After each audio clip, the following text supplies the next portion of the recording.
এখন আমি তোমাদের রান্না করে দেখাবো পালং শাক বেগুন। প্রথমে কড়াইতে একটু তেল দিলে, তারপর একটু রসুন আর কাঁচা লঙ্কা থেতো করে নেবে। আমি সিলেই শিলনোড়াতেই থেতো করেছি। তারপর একটু একটু করে ভাজবে। হ্যাঁ,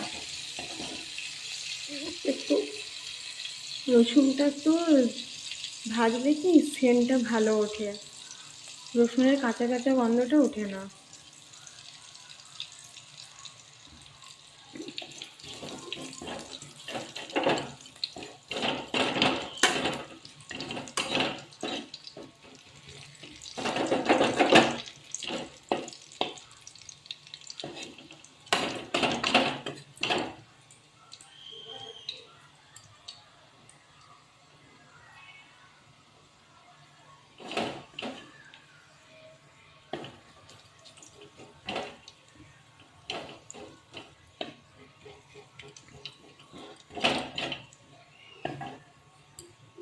একটু খরা খরা রসুনটা একটু খড়ে গেলে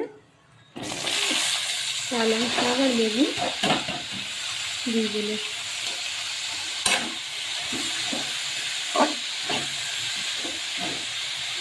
সামান্য মতো একটু,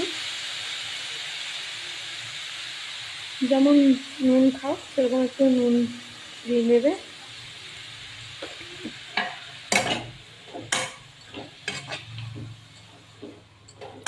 এবার 2-3 মিনিট একটু নাড়াচাড়া করতে হবে।